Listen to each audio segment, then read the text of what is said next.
Buenas noches, bienvenidos a Mesa de Opinión. Este domingo hay consulta popular, la consulta anticorrupción. Dentro de los aspectos positivos que tiene la Constitución vigente, amplió los mecanismos de participación popular y dentro de ellos existe la consulta. Pero en materia de participación popular, recordemos que en el pueblo, como constituyente primario, reside la soberanía popular. El pueblo ha participado después de esos mecanismos de participación en el referendo convocado por el presidente Uribe en su primer gobierno. Ha participado también, y en él, estando el presidente Uribe, con toda su actividad que es muy intensa, al frente de las preguntas que se hicieron, unas 15 o 17, solamente pasó una, el umbral, y no pasó la más importante. Y el presidente Uribe estuvo muy al frente de ese proceso. Luego, en el plebiscito del año 2016, el de 17. El proceso con las FARC, votaron 17 millones y había tanto el gobierno como los no partidarios de ese acuerdo haciendo campaña. Ahora se convoca una consulta popular después de una elección de Congreso y después de dos elecciones, primera y segunda vuelta presidencial. Eso para dar un poco el contexto de lo que debe ser, de lo que posiblemente ocurra este domingo. Para analizar ese tema de la consulta y otros temas que alcancemos también, mi invitado es de nuevo el senador de la República, senador José Obdulio Gaviria. Senador, bienvenido de nuevo a Mesa de Opinión. Encantado de estar nuevamente con ustedes. Muchísimas gracias por esta invitación, doctor Lozada. ¿Qué va a pasar con el referendo de este domingo? Digo, con la consulta de este Yo haría domingo. otras anotaciones. Sí, señor.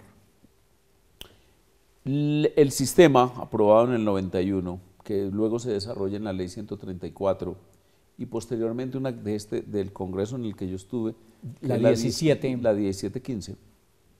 Del 17. Sí, 1750 y... no es 15. Okay. No, es 1757 de 2015. Exactamente. Tiene también otras expresiones. Por ejemplo, la revocatoria del mandato. Muy importante. Esa revocatoria del mandato se ha intentado muchísimo.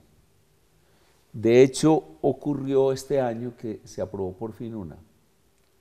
Los umbrales son muy altos y se ponen dificultades casi que imposibles de superar, insuperables. Lo que me pareció a mí curioso es que el alcalde que se revocó este año de un municipio pequeño de Boyacá era un alcalde ejemplar. Curioso eso, muy bien. Segundo, los umbrales muy altos. Los umbrales no son constitucionales, los umbrales son de la ley 134. En este caso es la tercera parte. En este caso es la tercera parte y estamos hablando de 36.600.000 votantes. Un poco más de 12 millones de... 12 millones.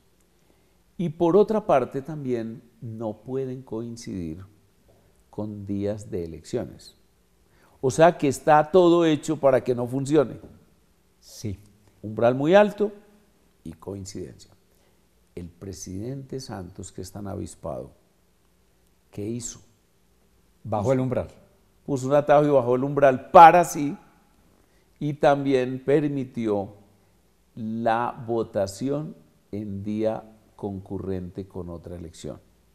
Esa al final no se aplicó, que era la idea que ellos tenían de someter a referendo el acuerdo. Muy bien.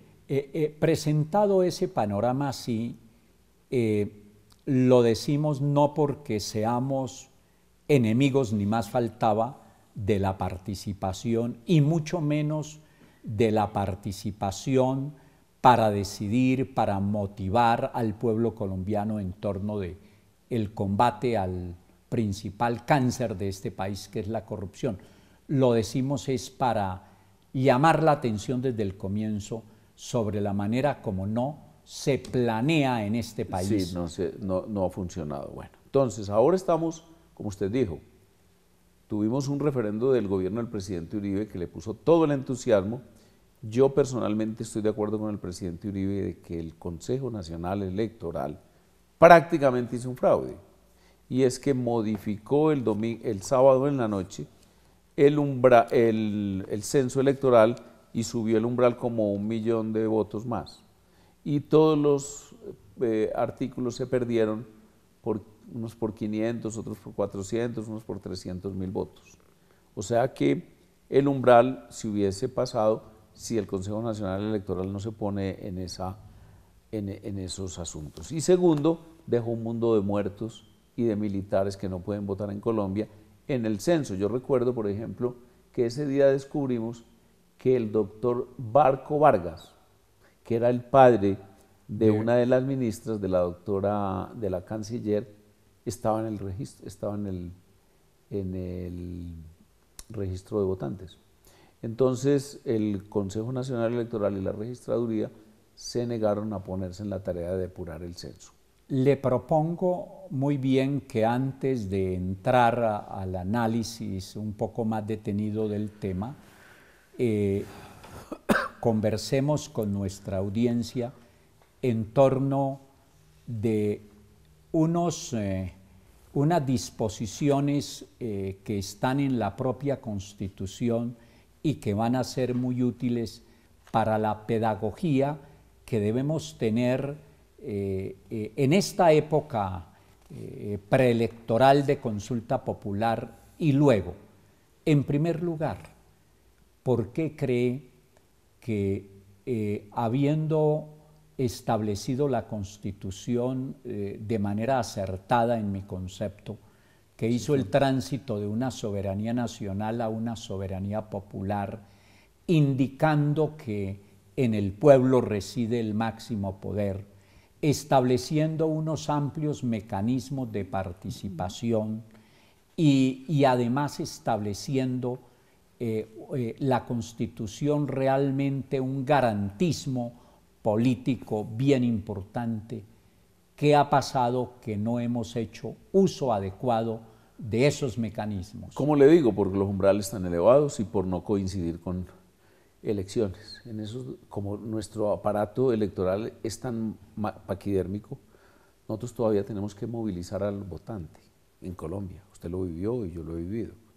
Y por lo tanto, una convocatoria en abstracto para temas legales o políticos realmente no sale atractiva para la mayoría de la población votante, sino para una mínima capa de esa población muy urbana y muy clase media y clase alta. Entonces, como ejercemos una política con mucho clientelismo, con mucha politiquería, entonces como que no hay la concepción del interés general y de la importancia que tiene la participación en la toma de decisiones de esta naturaleza. Así es, y entonces por eso han fracasado.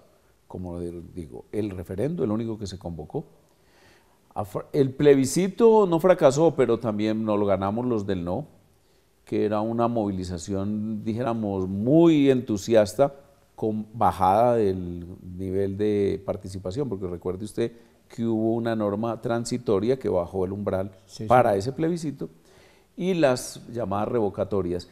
En algunas ciudades se han aprobado algunas consultas, en algunas ciudades, porque hay que recordar también que la consulta puede ser perfectamente para temas locales o temas nacionales o regionales. Claro. Entonces yo creo que Colombia tiene ese problema, llamémoslo como una especie de deformación o síndrome de participación ciudadana. Y esa es una de las críticas que le hacemos a esta convocatoria. Esta convocatoria es muy en seco, muy en frío.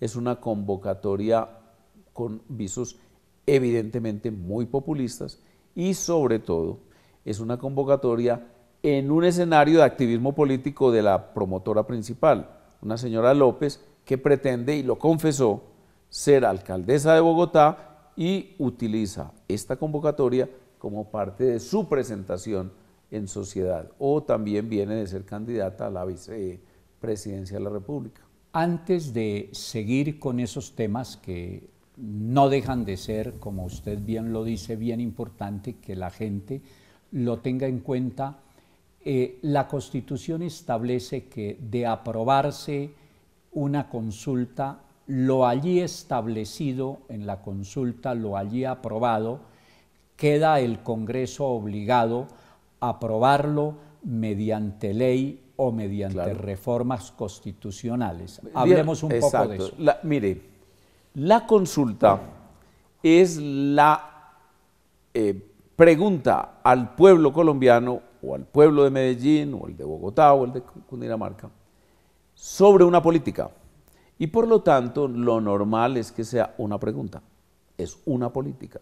De pronto podrías tener 2 variables o 3 y podría ser plural la pregunta. Esta consulta proyectada por la señora López no es una consulta propiamente dicha.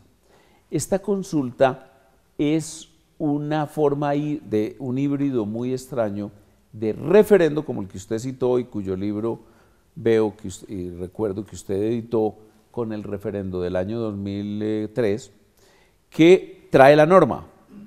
En la 134 y en la ley 1757 se establece claramente que no se puede aprobar una normatividad, sino una política. Claro. La normatividad es la que desarrollará o el Ejecutivo, en caso de que la consulta obligue al Ejecutivo, o al Legislativo, cosa que no hace este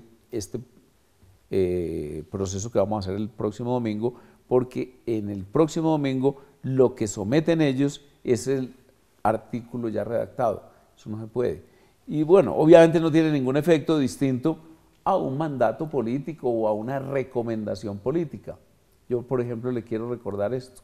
El primer punto es un punto pidiendo que el ciudadano diga si está de acuerdo o no con que se disminuya el salario de los congresistas. Y de los altos funcionarios.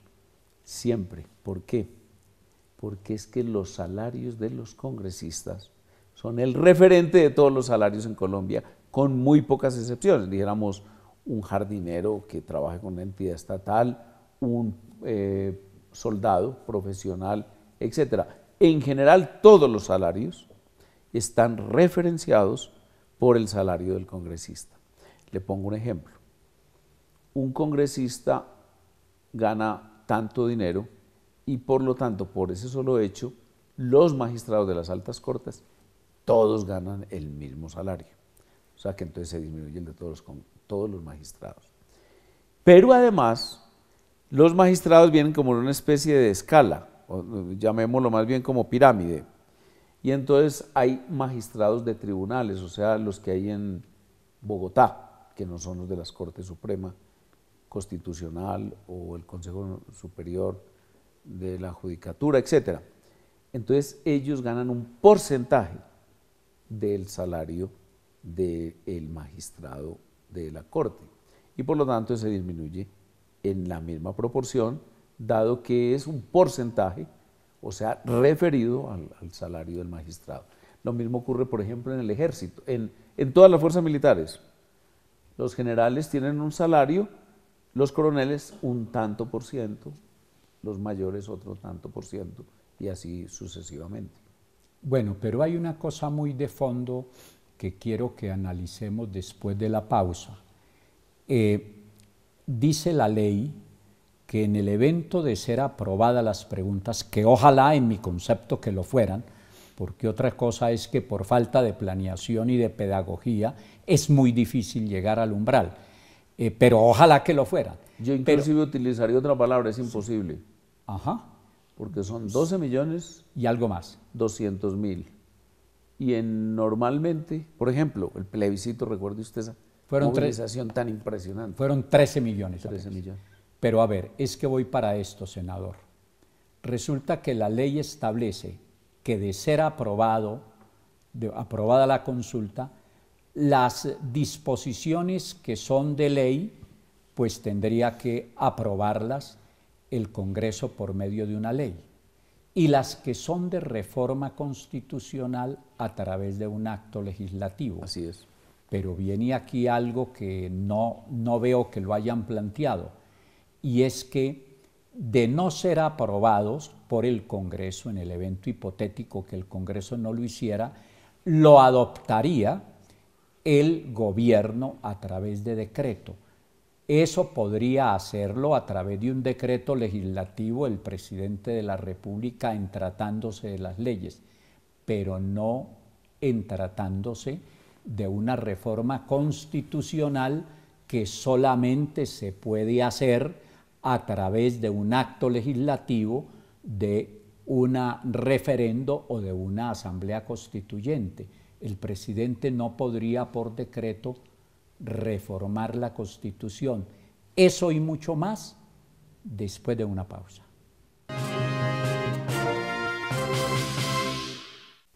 Regresamos a Mesa de Opinión. Me encuentro con el senador José Obdulio Gaviria, hablando un poco de la consulta de este domingo, y había dejado planteado antes de la pausa, para no repetir, que en el evento de ser aprobada la consulta, en cuanto respecta a lo que es de reforma constitucional y no aprobarlo el Congreso a través de un acto legislativo, la ley inconstitucionalmente establece que lo haría el presidente a través de un decreto.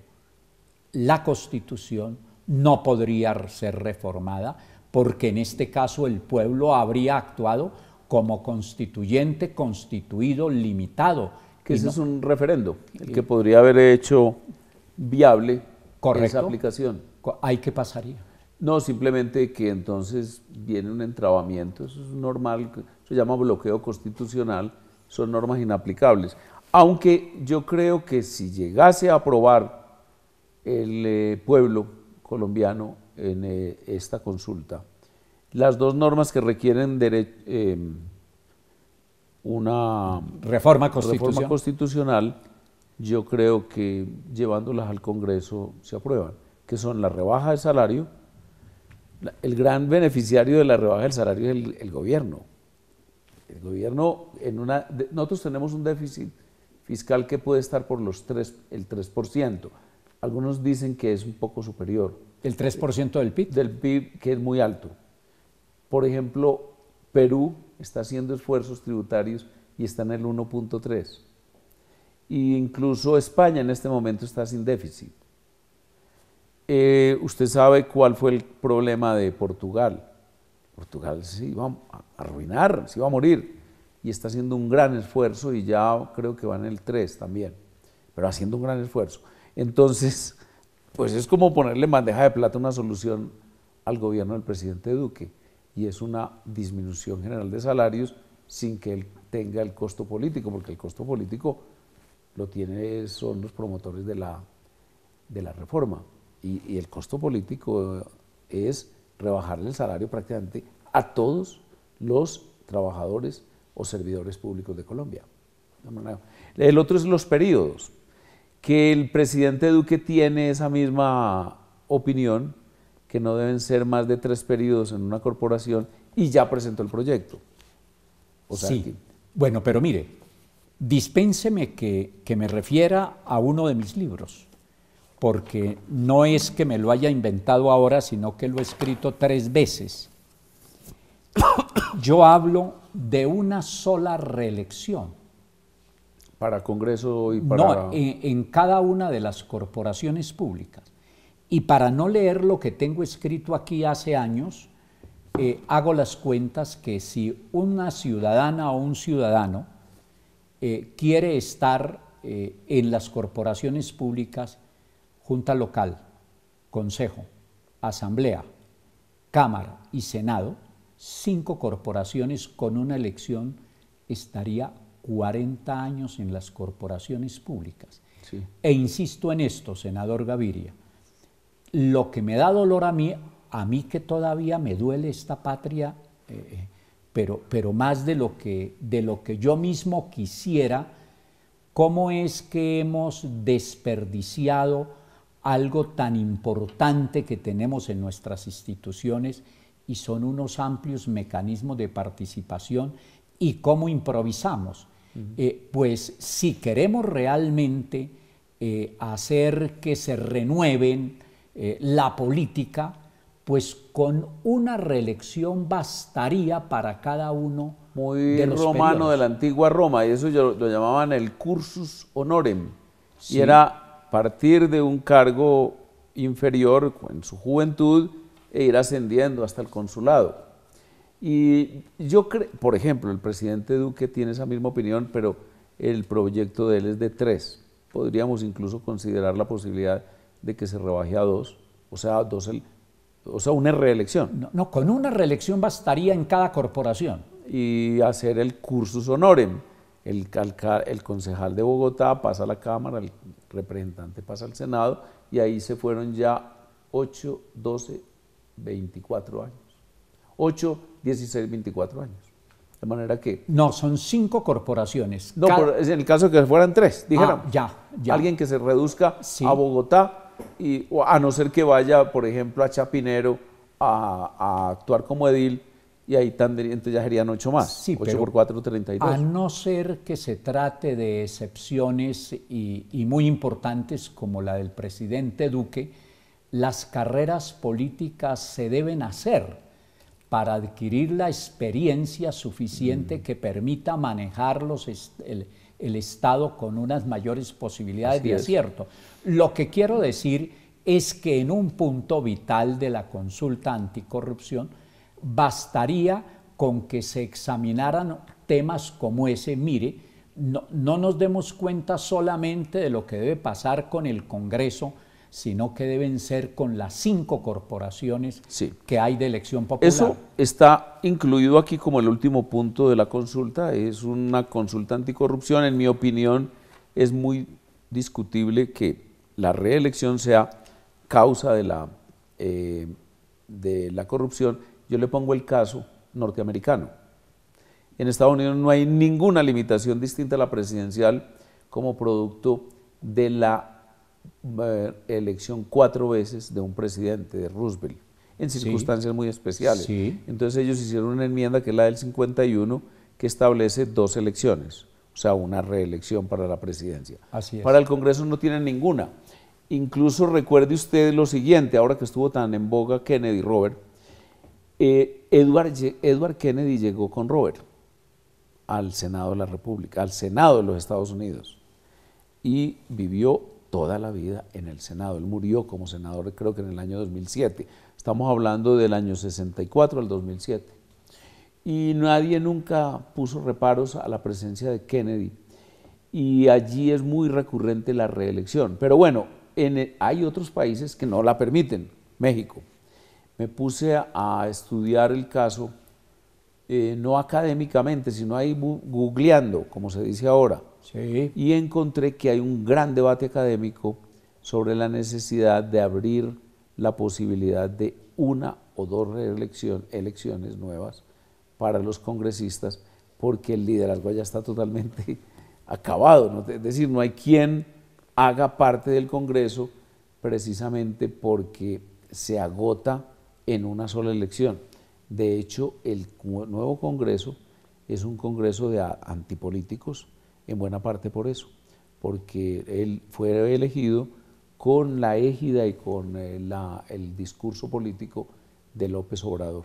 De manera que allá se creó esa crisis por la no reelección. O sea que es un asunto discutible, pero bueno, yo en principio no, yo voy a votar favorablemente el proyecto del presidente Duque sobre los periodos de las corporaciones. A propósito de eso, algunos han dicho que la presentación de los proyectos del presidente Duque antes de la consulta anticorrupción aunque él ha manifestado públicamente que va a votar la consulta, es como una especie de palo en la rueda de la... Sí.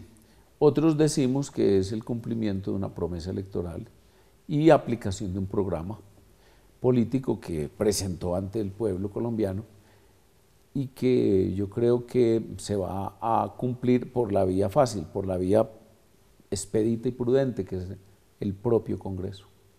¿Por qué el presidente Uribe, después de haber dicho que apoyaba la consulta, determinó que no la apoya? Yo siento en cierta forma y sedicentemente que yo gané ahí esa pelea. Yo nunca quise aprobar la convocatoria porque dije esto es un atajo, esto no es una consulta, esto es un referendo revestido de consulta y tiene por objeto simplemente movilizar a un electorado para ir generando una corriente que elija a los miembros de esos partidos, concretamente el Polo y el Partido Verde y los sectores que apoyaron a Petro, y por lo tanto me niego a votarla, en primer lugar por ser un atajo, por ser una mentira, y en segundo lugar por ser un pretexto para hacer política. Pero el presidente Uribe y el candidato en aquella época, Duque, estamos hablando en junio, sí, hicieron un acuerdo para que se votara una proposición, porque esto se vota así, por proposición simplemente, convocatoria, y por lo tanto Uribe nos pidió que cumpliéramos. Yo ahí fue cuando me retiré, yo no quise votar eso. Ahora el presidente, ante la evidencia, primero que es absolutamente inútil, que es una campaña política a favor de una candidata o de varios candidatos, y tercero, que esto lo podemos sacar perfectamente y seriamente, no como atajos en el Congreso, entonces optó por darme la razón y no vamos a votar. Yo personalmente no voy a ir a votar. Pareciera un tanto de improvisación en el Senado, porque como la consulta exige concepto previo del Senado, que se haya votado por 84 senadores. Después de una pausa, ¿por qué lo hizo el Senado bajo esa circunstancia? Yo soy partidario de los mecanismos de participación y voy a votar la consulta, pero me duele que se desaprovechen estos mecanismos por tanta improvisación y tanta falta de planeación después de una pausa.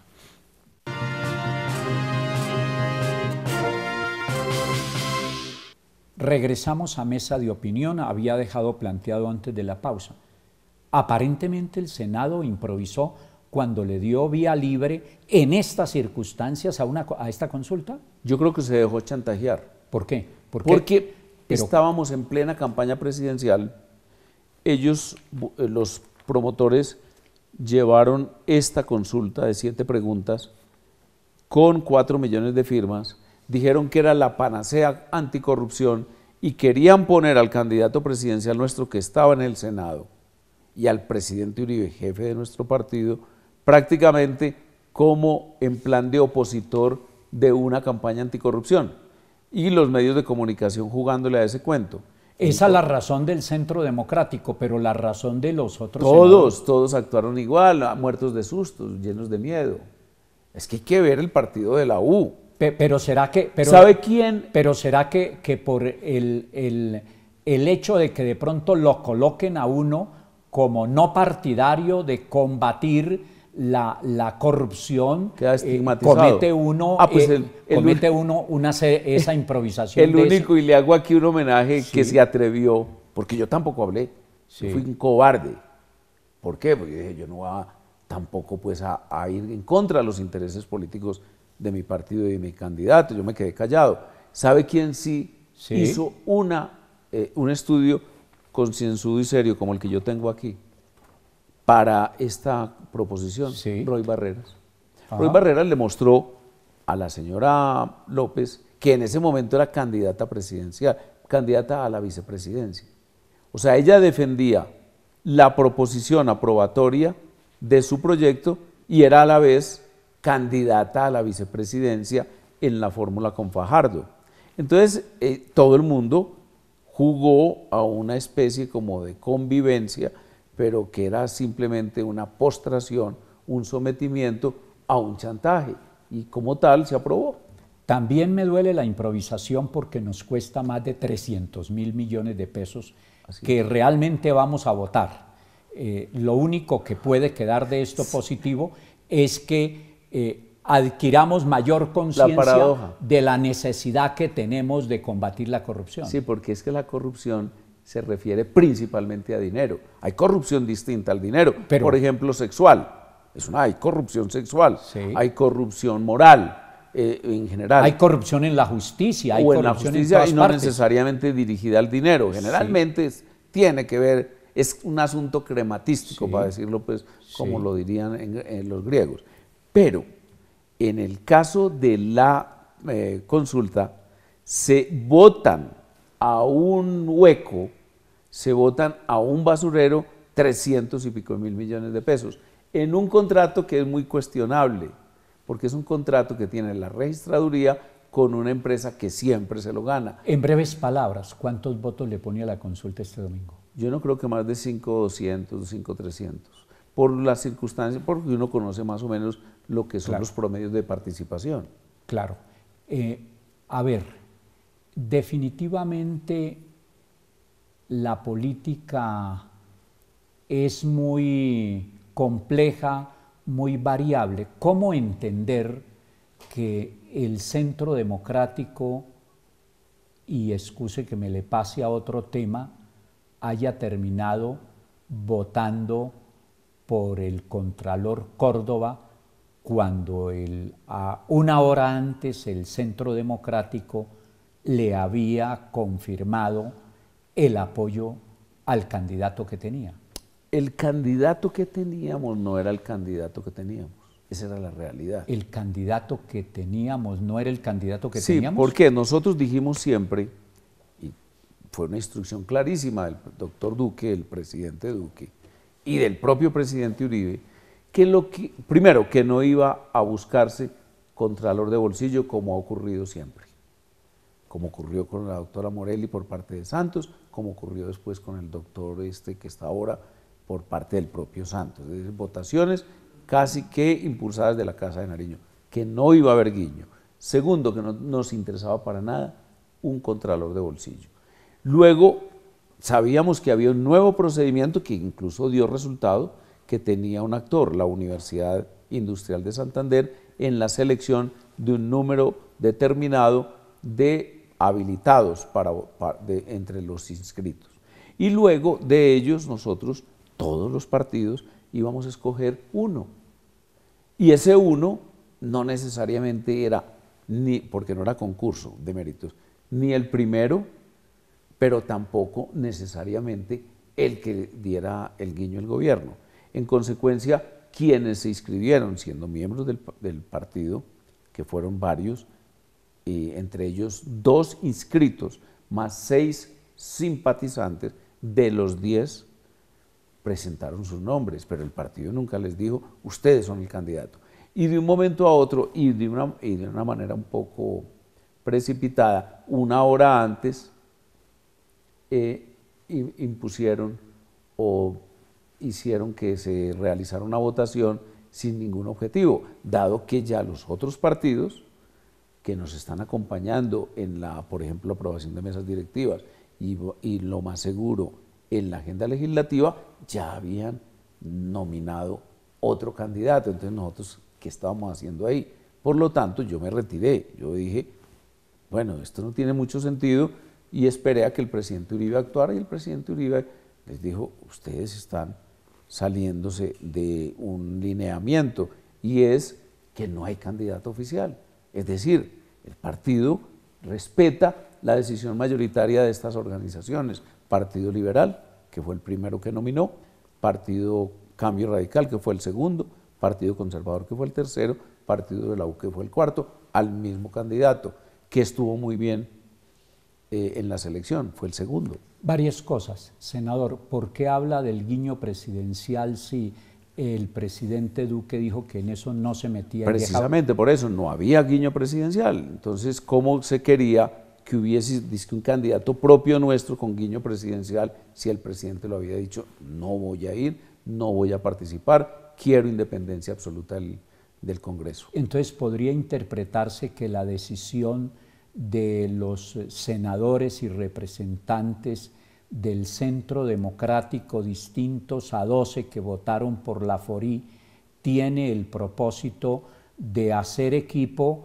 con quienes van a hacer las mayorías en el Congreso? Y era un acuerdo que habían hecho el presidente Uribe, el presidente Gaviria, el presidente Pastrana, el doctor Vargas y el doctor Iragorri. Eso era un acuerdo.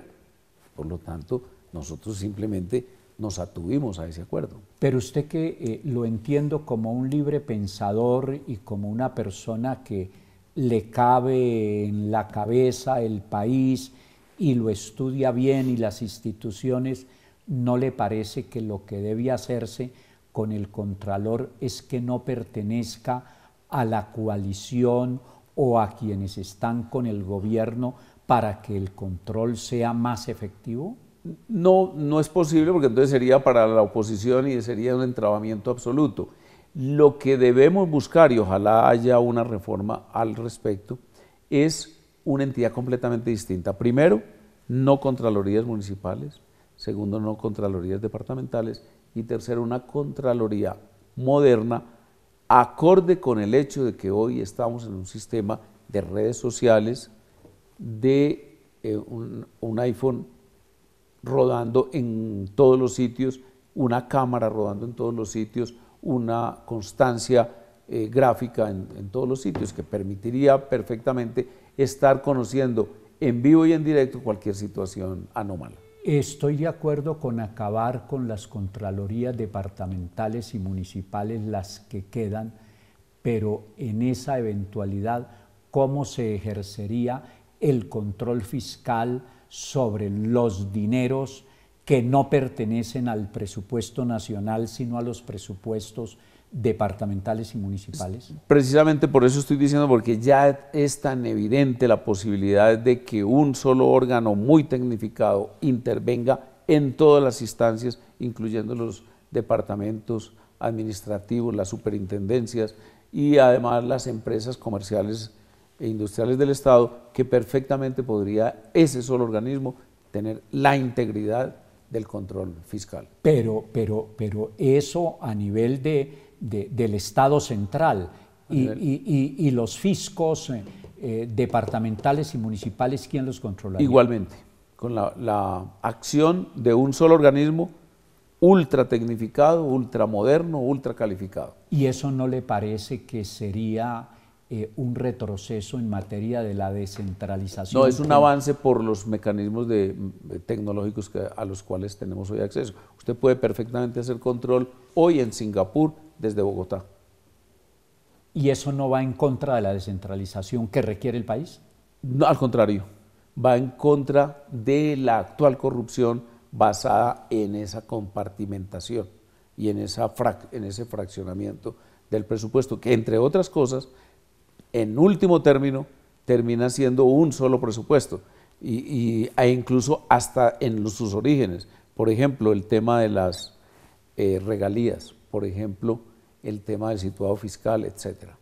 Hemos señalado que es bien difícil, y el senador ha dicho que imposible, que se apruebe el referendo este domingo, pero la consulta popular, pero aprobada o no, el país no puede dejar de que el impulso que se tome en este momento en materia de lucha contra la corrupción pare. Bajo esa perspectiva, ¿no le parece que ahora que se ha elegido un nuevo Contralor sería oportuno pensar en que el control no sea simplemente posterior? Porque la pregunta que me hago yo es, ¿para qué el control después de que se han robado los dineros? Sobre todo las veedurías, por ejemplo, pueden estar, como les digo, en tiempo real con estos mecanismos. Sí. Esto cambió el tema de la seguridad en el gobierno del presidente Uribe. Los teléfonos móviles. En las carreteras se logró extender una red rápidamente Comcel se llamaba en aquella época, y eso logró que el ciudadano entrara inmediatamente en contacto con el ejército y la policía a través de las redes de cooperantes. Pues lo mismo ocurre hoy con la corrupción. Usted perfectamente, si hay un gran instrumento, porque si no lo hay, ¿para qué diablos un teléfono móvil? Simplemente para las redes. Pero si usted tiene hoy la posibilidad de un gran organismo, un gran hermano, puede parecerse mucho a eso, pero que esté recibiendo en vivo y en directo la información sobre una obra mal hecha, sobre una obra paralizada, sobre una obra que no existe, como hay tantas, inmediatamente, también con la prueba inmediata, usted podría intervenir, y ese sería control en vivo y en directo, no un control posterior. Ya hemos escuchado críticas al presidente Duque, dijéramos, muy aceleradas, muy anticipadas, en torno, por ejemplo, del proceso de paz, de la implementación, porque muchos de los que votaron por él creen que los acuerdos de La Habana se deben descuartizar. ¿Cómo va viendo eso usted en el gobierno, porque senador?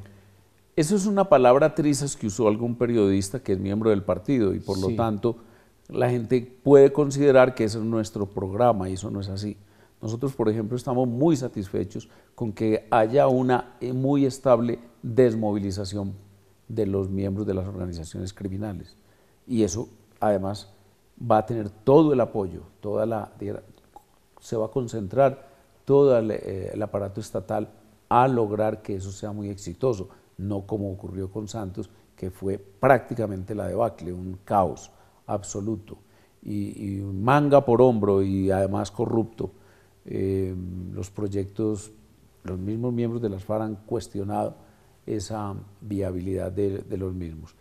Pero hay algunos aspectos en donde sí todavía seguimos esperando poder entrar a debatir el asunto, dijéramos como una segunda instancia ante el pueblo, y es el tema en general de la Jurisdicción Especial de Paz en lo que respecta a, primero, impunidad absoluta, que está cada vez más acentuada con el caso de los delitos contra los niños y de todo este tema relacionado con la última sentencia de la Corte Constitucional, y la elegibilidad de miembros de las organizaciones criminales, siendo que no han cumplido penas dentro de un proceso que por lo menos esté en el marco de la justicia internacional. Nos toca hacer la última pausa. Ya regresamos aquí a Mesa de Opinión.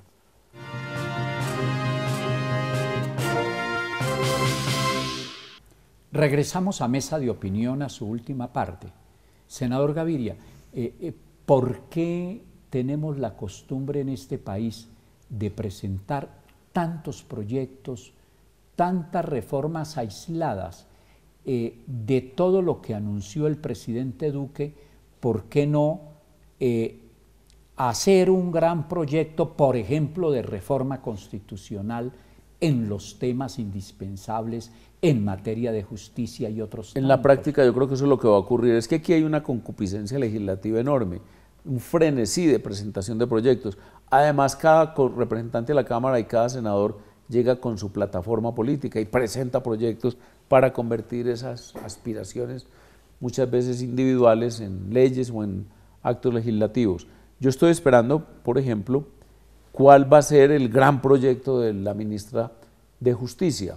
No hemos hablado con ella, hemos pedido que nos involucre en la formulación, pero todavía no hay ese contacto. Excúseme, ¿le puede decir una cosa? La escuché con Yamid Amat decir que estaban negociando con las Cortes.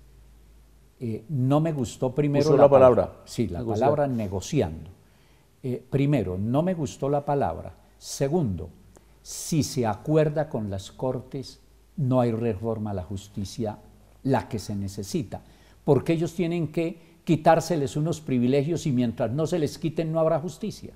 Así es, y pues el equilibrio de poderes, usted sabe lo que pasó, y lo que va a ocurrir también si hay tránsito a legislación en las normas sobre disminución de salarios, porque el problema no es los congresistas. Por lo demás, en general, el congresista es gente de ciertos ingresos patrimoniales y eso. Los miembros de las cortes deciden sobre la exequibilidad de esas normas y usted se imagina la oposición que va a haber ahí. Entonces yo creo que la vía real debiera ser pensar, yo sigo insistiendo, no hay mucha opinión que la favorezca en mi iniciativa, una pequeña constituyente para la justicia, porque la verdad es que sí estamos en una especie de entrabamiento de todos los procedimientos judiciales y necesitan meterle la mano. Es que me excusa si lo malinterpreto. Ustedes echaron para atrás en eso en una de las entrevistas que yo le hice hace rato. Le vi que tenían clara la convocatoria de una asamblea constituyente, porque lo que usted está diciendo aquí es absolutamente cierto y porque al país no se le puede, es decir, no debiera el país soportar que después del cartel de la toga no se vaya a hacer la reforma. ¿Qué es lo que está ocurriendo en Perú? Usted se da cuenta que en Perú, con un solo descubrimiento, mediante interceptaciones de coimas en la Corte Suprema de Justicia, se generó inmediatamente una bola de nieve que hoy tiene revolucionado al Perú y que le va a permitir hacer una gran reforma judicial. Nosotros estamos ahí prácticamente bloqueados. Yo vengo diciendo desde hace mucho tiempo, ¿por qué no damos el salto a una pequeña constituyente para la justicia? El presidente Uribe había sido muy escéptico, el año pasado dijo, pensémoslo, porque es que definitivamente no hay como otro mecanismo. Duque en eso sí ha sido muy conservador y muy negativo, pero yo creo que ahí está como posibilidad, no muy remota creo yo, que pensemos en ese procedimiento. Ese sí es un procedimiento bien dinámico y bien positivo para reformar. Bien indispensable. Y no solamente en materia de justicia, aunque fuera en materia de justicia, ordenamiento territorial y tantos otros, pero se nos va a acabar. Reforma política. Reforma política, son muchos. Se nos acabó el tiempo, qué lástima. Le pregunto, ¿va entonces a no votar No voy a votar, no me voy a presentar a la mesa, soy un abstencionista por primera vez. Muy bien, yo sí voy a votar porque considero que con todos los reparos que tengo por toda la improvisación, mire, cuando se expidió la Constitución del 86 se pusieron de acuerdo primero en qué era lo que se iba a hacer, cuáles eran los pilares, las bases. Aquí lo improvisamos todo y este es un proceso absolutamente improvisado que no va a dar el resultado que debiera dar, pero lo hago por una razón, porque hay que generar conciencia en torno de que este problema de la corrupción es de todos. Sí, un poquito costoso. Pero bien costoso. Y bastante personalista para efectos de promover la figura de la señora que todos sabemos quién es. Pero bueno. Es lamentable que se tomen decisiones tan trascendentales que van en contra de la democracia por tanta improvisación y tanta falta de planeación. Pero que quede claro que pase o no pase el umbral, o pase o no pase la consulta, desde ese día el presidente Duque se convierte en el gran promotor de una legislación anticorrupción en Colombia. Que entre otras cosas los 7 puntos ya están casi todos contemplados en la legislación. Curiosamente, lo que habría es que perfeccionarlos. De acuerdo. Senador, muchas gracias por haber vuelto a Mesa de usted, Opinión. doctor Lozada, un gran placer acompañarlo. A ustedes, como siempre, muchas gracias por permitirnos entrar a sus hogares, con todas las dificultades que hemos mencionado, con toda la improvisación, con toda la falta de planeación, a participar este domingo para que el pueblo vaya siendo consciente que su poder lo tiene ahí, pero que generalmente no lo ejerce. Feliz noche, que descanse.